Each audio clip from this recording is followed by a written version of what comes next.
सुप्रभातम। कक्षा सप्तम, विषय संस्कृत, पाठ तृतीय, बकस्य प्रतिकारः। तिथि 21/5/2020, दिन गुरुवार। मैं आचार्य सत्यप्रकाश झा। प्यारे छात्र, आज मैं आप लोगों को तृतीय पाठ के अंतर्गत बकस्य प्रतिकारः भाग 2 को पढ़ाने जा रहा हूँ।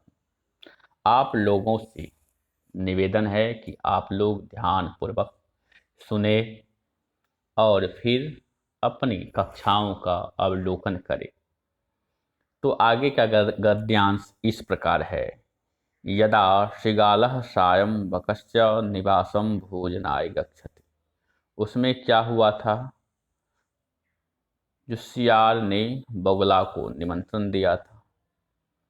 तो अब यहाँ जो है, यहाँ कल मैंने आप लोगों को बता दिया था कि बगुला ने निमंत्रण दिया सियार को। अब यहाँ बगुला के निमंत्रण पर सियार शाम में खाने के लिए उनके निवास जाता है। तदा बकः संकीर्ण मुखे कलसे क्षीरोदनम यक्षति।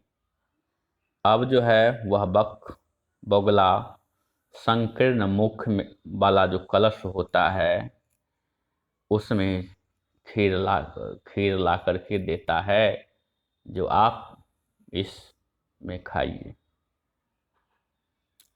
सिंगालम च वदति। इस पर सिंगाल ने बोला, मित्र आवाम चंचुआ क्षीरोदनम मित्र आवाम अस्मिन पात्रे सहेब भोजनम कुर्वः। कहता है, मित्र, यह जो पात्र है, यह पात्र में हम लोग एक साथ भोजन कर पाएंगे। बकः कलशात चंचुआ क्षीरोदनम खादति। बगुला जो है वह अपने कलश में अपनी चंचुआ अर्थात चोंच से खाना प्रारंभ कर दिया। क्या खाता है? तो क्षीरोदनम अर्थात खीर। परंतु शृगालस्य मुखम कलशे न प्रविशति। लेकिन सियार का जो मुख है वह उस संकीर्ण मुख वाले कलश में प्रवेश नहीं कर रहा है। अतः बकः सर्वम क्षीरोदनम खादति। अतः क्या होता है उसका परिणाम? जो बगुला जो है वह संपूर्ण खीर को खा जाता है। शृगालः च केवलम ईर्ष्यया पश्यति। और सियार जो है वह सिर्फ ईर्ष्या के रूप में क्रोधित होकर के देख रहा है। अब यहाँ पर यह है और वहाँ पर क्या था? वहाँ पर था जो बगुला के लिए इस पात्र का वह चयन किया गया था, जो बगुला भी नहीं खा सका था। अब यहाँ का इस पात्र पर चयन किया जो यहाँ सियार नहीं खा रहा है। तो देखिए, दोनों की मित्रता समान है, लेकिन सोच भी एक समान। क्योंकि एक मित्र ने दूसरे मित्र को बेइज्जत किया, तो दूसरे मित्र ने भी सोचा जो मैं किस प्रकार से अपने मित्र को बेइज्जत करूं। तो शृगालः बकं प्रति यादृशं व्यवहारम अकरोत्। कहता है, जिस प्रकार सियार बगुला के प्रति अपना व्यवहार किया, बकः अपि शृगालं तादृशं व्यवहारं कृत्वा। उसी प्रकार सियार के प्रति भी बगुला ने उसी प्रकार का व्यवहार किया। प्रतिकारम अकरोत्, और उसका प्रतिकार का बदला लिया। कहने का तात्पर्य है, यदि हम अच्छे कार्य अपने मित्रों के साथ करते हैं तो मित्रों का भी सोच होगा जो मैं भी अच्छी कार्य अपने मित्र के साथ करूं।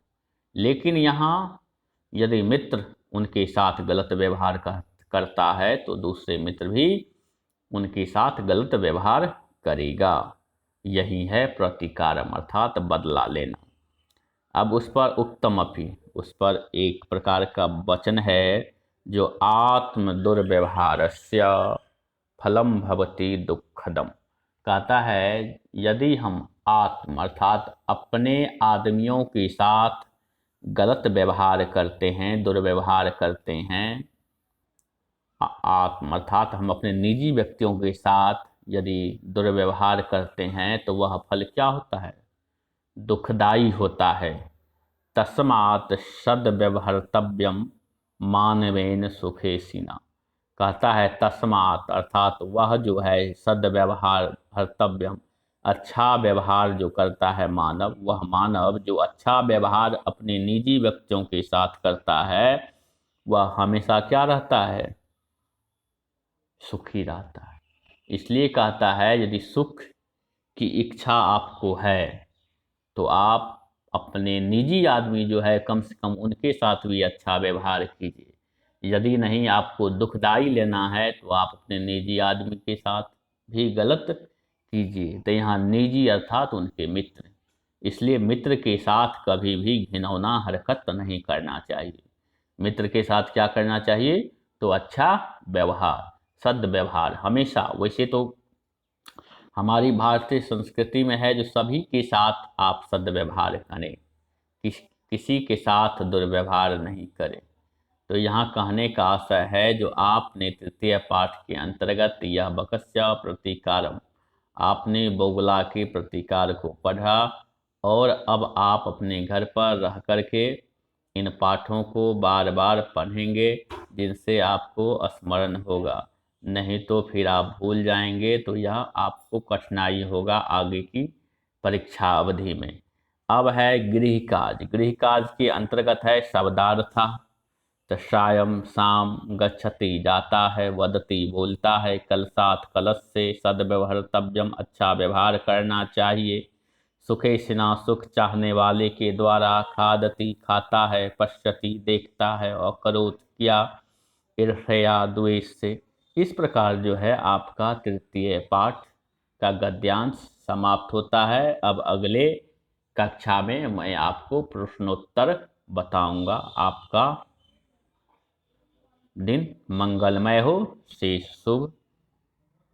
जयतु संस्कृतम, जयतु भारतम।